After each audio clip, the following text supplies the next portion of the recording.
ఏది అయినా ట్రై చెయ్యి ఆచి చికెన్ మసాలా. ఇక హయత్ నగర్ మదర్ డైరీ వద్ద ఉద్రిక్తత నెలకొంది. డ్యూటీలో ఉండగా బాల నరసింహ అనే ఉద్యోగి మృతి చెందడంతో కుటుంబ సభ్యులు ఆందోళనకు దిగారు.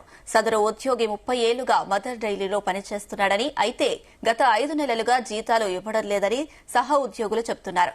జీతాలు లేక జీవనం సాగించడం భారంగా మారడంతో ఒత్తిడికి లోనయి మరణించాడని కుటుంబ సభ్యులు ఆరోపిస్తున్నారు. మృతదేహంతో కుటుంబ సభ్యులు మదర్ డైరీ లోపలికి వెళ్లడానికి ప్రయత్నించారు. వారిని పోలీసులు అడ్డుకోగా ఉద్రిక్తత చోటు చేసుకుంది. పోలీసులతో మృతుడి కుటుంబ సభ్యులు వాగ్వాదానికి దిగారు.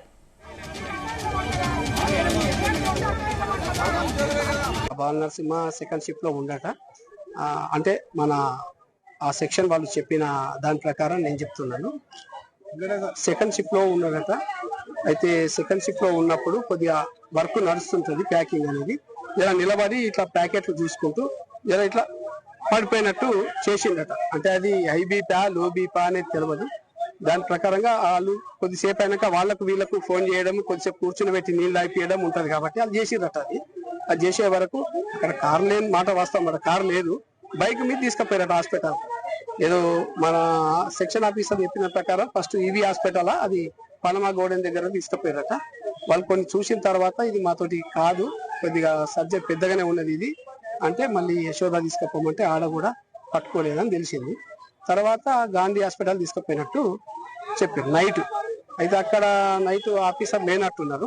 కొద్దిగా గ్లూకోజులు కానీ అవి చిన్న చిన్న నార్మల్గా ఉంటాయి కదా, మిడ్ నైట్ తీసుకపోతే దాని ప్రకారం జరిగినట్టు చెప్పారు. దాని ప్రకారం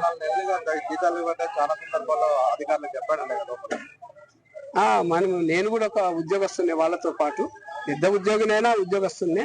మాకు 2 నెలల నుంచి 2.5 నెలల నుంచి జీతం రాలేదు, ఎవరికి రాలేదు.